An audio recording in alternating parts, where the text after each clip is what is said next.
মধ্যপ্রাচ্য জুড়ে দখলদার ইসরায়েল ও ইরানের মধ্যে চলছে সর্বাত্মক যুদ্ধ। আমাদের হাতে এসেছে গুরুত্বপূর্ণ আপডেট আন্তর্জাতিক সংবাদ। শুরুতেই থাকছে সিরিয়ার ১৬০টি লক্ষ্যবস্তুতে হামলা ইসরায়েলের। এবারে জানিয়ে দিব বেনগুরিয়ন সহ ইসরায়েলের ৩ লক্ষ্যবস্তুতে ব্যাপক হামলা চালালো ইয়েমেন। আরও থাকছে গোপালগঞ্জের পরিস্থিতি পর্যবেক্ষণ করছে ভারত। এদিকে প্রয়োজনে আবারও শত্রুর মোকাবিলায় প্রস্তুত ইরান। সব শেষে জানিয়ে দিব রাশিয়া ইউক্রেনকে ১,০০০ সেনার লাশ হস্তান্তর করেছে। এতক্ষণ শুনছিলেন আপডেট সংবাদের শিরোনাম, এবারে বিস্তারিত। তবে তার আগে অনুরোধ রইল ভিডিওটিতে একটি লাইক এবং কমেন্ট করে জানিয়ে দিন ভিডিও সম্পর্কে আপনার মূল্যবান মতামত। আরও জানিয়ে দিন ভিডিওটি কোথা থেকে দেখছেন বা কোন জেলা থেকে দেখছেন। সিরিয়ার ১৬০টি লক্ষ্যবস্তুতে হামলা ইসরায়েলের। সিরিয়ায় বড় ধরনের বিমান হামলা শুরু করেছে ইসরায়েল। গত সোমবার থেকে বুধবার সন্ধ্যা পর্যন্ত দক্ষিণ সিরিয়ার সুইদা ও এর আশেপাশের এলাকায় সরকারি বাহিনীর অবস্থান লক্ষ্য করে অন্তত ১৬০টি আঘাত এনেছে ইসরায়েলি সেনাবাহিনী, খবর জেরুজালেম পোস্টের। এছাড়া আইডিএফ সিরিয়ার প্রতিরক্ষা মন্ত্রণালয়ে হামলা চালিয়েছে এবং দামেস্কের প্রেসিডেন্ট প্রাসাদের একটি অংশেও বোমাবর্ষণ করছে। এই হামলায় কয়েক ডজন বা তারও বেশি সিরীয় সেনা নিহত হয়েছে বলে জানা গেছে। আইডিএফ সূত্র জানিয়েছে তারা সিরিয়ার বাহিনীকে সইদা থেকে সরাতে এবং সিরীয় দুরুজদের জন্য স্বায়ত্তশাসন নিশ্চিত করতে অনির্দিষ্ট সময়ের জন্য সামরিক অভিযান চালাতে প্রস্তুত রয়েছে। এদিকে সিরিয়ার স্বাস্থ্য মন্ত্রণালয়ের বরাতে তুর্কি সংবাদ মাধ্যম আনাদুল এজেন্সি জানিয়েছে বুধবার সিরিয়ার রাজধানী দামেস্কে ইসরায়েলি বিমান হামলায় কমপক্ষে ৩ জন নিহত এবং ৩৪ জন আহত হয়েছে।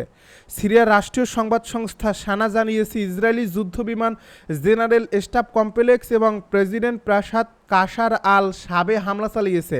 ইসরায়েলি সেনাবাহিনী বুধবারই এই বিমান হামলার বিষয়টি নিশ্চিত করে এবং প্রেসিডেন্ট প্রাসাদে হামলাকে সতর্কতামূলক হামলা বলে অভিহিত করে।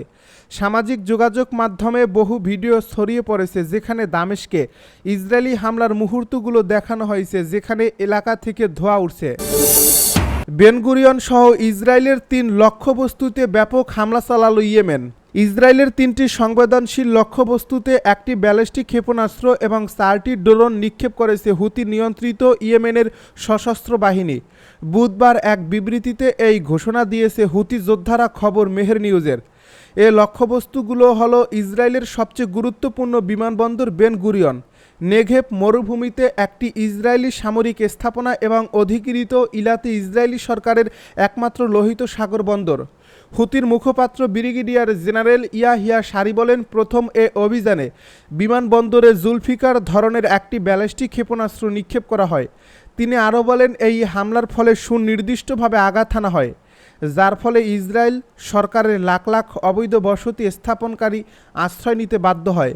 পরবর্তী অভিযানে বিমানবন্দর, সামরিক স্থাপনা এবং সমুদ্র বন্দরে ৪টি সশস্ত্র ড্রোন ব্যবহার করে হামলা চালানো হয়। তিনি আরও বলেন, গাজায় আমাদের ভাইদের বিরুদ্ধে সংঘটিত গণহত্যার প্রতিবাদে ইয়েমেন তার সামরিক অভিযান সম্প্রসারণ করতে দ্বিধা করবে না। ইয়েমেনি সশস্ত্র বাহিনীর সংহতি অভিযানের অংশ হিসেবে যোদ্ধাদের আরোপিত নৌ অবরোধের ফলে ক্রমবর্ধমান ঋণ সংকটের কারণে সরকার ইলাত বন্দরটি বন্ধ করে দেওয়ার ঘোষণা দেওয়ার পর এই হামলার খবর এলো।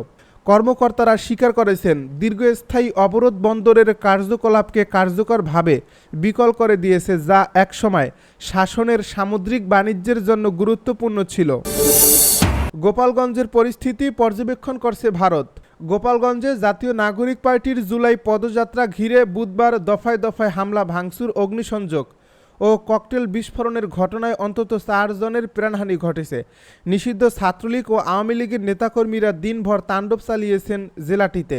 বৃহস্পতিবার ভারতের পররাষ্ট্র মন্ত্রণালয়ের নিয়মিত সাপ্তাহিক সংবাদ সম্মেলনে উঠে এসেছে গোপালগঞ্জের সহিংসতার এ ঘটনা। সেখানে সাংবাদিকেরা এই সহিংসতার বিষয়ে নয়াদিল্লির প্রতিক্রিয়া জানতে চাইলে ভারতের পররাষ্ট্র মন্ত্রণালয়ের মুখপাত্র রণধীর জয়সওয়াল বলেন, আমরা আমাদের অঞ্চলের সব ঘটনা প্রবাহ ঘনিষ্ঠভাবে পর্যবেক্ষণ করছি এবং যা ঘটছে তা বিবেচনায় নেই। সংবাদ সম্মেলনে বাংলাদেশের আগামী জাতীয় নির্বাচনের বিষয়ে ভারতের প্রতিক্রিয়া জানতে চান এক সাংবাদিক। ওই সাংবাদিক বলেন, বাংলাদেশে বিশ্বাসযোগ্য, গণতান্ত্রিক, শান্তিপূর্ণ ও অন্তর্ভুক্তিমূলক নির্বাচন অনুষ্ঠিত হওয়া উচিত বলে ভারত বারবার বলছে।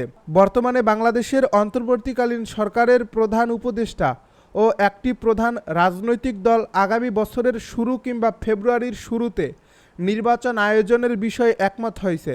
আপনি কি এটাকে বাংলাদেশের গণতন্ত্রের জন্য ইতিবাচক মনে করেন? এর জবাবে রণধীর জয়সওয়াল বলেন, বাংলাদেশের নির্বাচন নিয়ে আমাদের দৃষ্টিভঙ্গি পরিষ্কার। আমরা বারবার বলছি, একটি গণতান্ত্রিক রাষ্ট্র হিসেবে আমরা এমন নির্বাচনকে স্বাগত জানাই যা গণতান্ত্রিক, অন্তর্ভুক্তিমূলক এবং সকল পক্ষকে এতে অন্তর্ভুক্ত করে। প্রয়োজনে আবারও শত্রুর মোকাবিলায় প্রস্তুত ইরান। সম্প্রতি ইরান ও ইসরায়েলের মধ্যে সংঘটিত 12 দিনের রক্তক্ষয়ী যুদ্ধের পর বৃহস্পতিবার সকালে এক গুরুত্বপূর্ণ বৈঠকে মিলিত হন ইরানি সেনাবাহিনীর প্রধান মেজর জেনারেল আমির হাতামি এবং ইসলামী বিপ্লবী গার্ড বাহিনী এর ground force commander major general Mohammad Pakpour. এ বৈঠকে তারা জাতীয় প্রতিরোধ ও সেনাবাহিনীর ঐক্যবদ্ধ ভূমিকার প্রশংসা করেন এবং ভবিষ্যতে শত্রুর মোকাবিলায় কঠোর জবাব দিতে প্রস্তুত থাকার ঘোষণা দেন। জেনারেল পাকপুর বলেন, সশস্ত্র বাহিনীর মনোবল দৃঢ় এবং তারা সম্পূর্ণ সমন্বয়ের মাধ্যমে শত্রুর বিরুদ্ধে প্রতিরোধ চালিয়ে যেতে প্রস্তুত। আমরা আগের জায়গায় থেকে তা চালিয়ে যাব। 3 সদস্য, যুদ্ধ যদি আবারও শুরু হয় আমরা আগের জায়গায় থেকে তা চালিয়ে যাব। তিনি সদস্য সমাপ্ত যুদ্ধকে ইরানের ইতিহাসের সবচেয়ে জটিল যুদ্ধ ও ষড়যন্ত্র বলে অভিহিত করেন এবং তিনি আরও জানান, জনগণের বিপুল সমর্থন ও জনপ্রতিরোধের চেতনা এ যুদ্ধ জয়কে সম্ভব করছে। তিনি আরও বলেন, যুদ্ধের শেষ দিনগুলোতে দখলদার জায়োনিস্টেরা নিজেদের চোখে জাহান্নাম দেখেছে। ইরান কখনো শত্রুর কাছে পরাজিত হয়নি। জেনারেল হাতামি শহীদ আইআরজিসির কমান্ডার লেফটেন্যান্ট জেনারেল সালামি সহ অন্যান্য শহীদদের প্রতি শ্রদ্ধা জানান।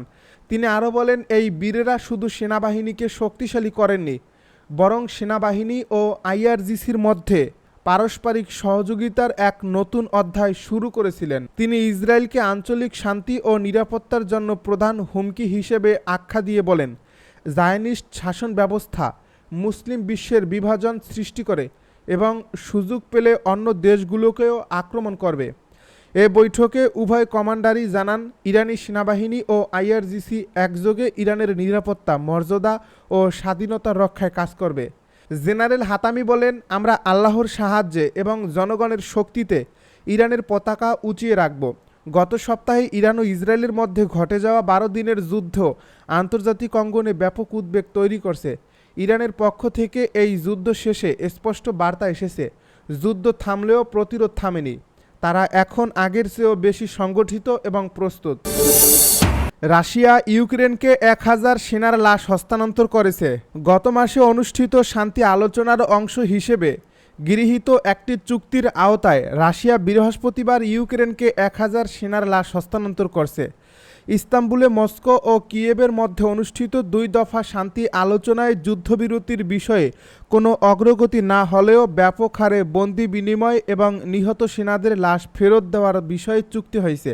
এএফপি জানায়, যুদ্ধবন্দীদের চিকিৎসা সমন্বয়কারী ইউক্রেনের সরকারি সংস্থার এক বিবৃতিতে বলা হয়েছে, 1000 লাশ ইউক্রেনে ফেরত পাঠানো হয়েছে। বিবৃতিতে জানানো হয়, রাশিয়া দাবি করেছে লাশগুলো ইউক্রেনের নাগরিকদের, তাদের মধ্যে সেনা সদস্যরা রয়েছেন। তবে ইউক্রেন আগে অভিযোগ করেছে রাশিয়া কখনো কখনো ইউক্রেনীয় বলে রুশ সেনাদের লাশ ফেরত দেয়। রাশিয়ার সমঝোতাকারী ও ক্রেমলিনের সরকারি দপ্তরের সহকারী ভ্লাদিমির মেদিনস্কি জানান, এর বিনিময়ে ইউক্রেন 19 জন রুশ সেনার লাশ ফেরত দিয়েছে। তিনি লাশ ফেরত আসার কিছু ছবিও প্রকাশ করছেন। এ ছবিতে দেখা যায় সাদা মেডিকেল স্যুট পরিহিত ব্যক্তিরা ফ্রিজিং ট্র্যাক থেকে লাশের ব্যাগ নামাচ্ছেন। সম্প্রতি ইউক্রেন রাশিয়ার মধ্যে যুদ্ধ চলাকালে বন্দি বিনিময় ও লাশ ফেরত দেওয়ার কার্যক্রম নিয়মিতভাবেই হয়ে আসছে।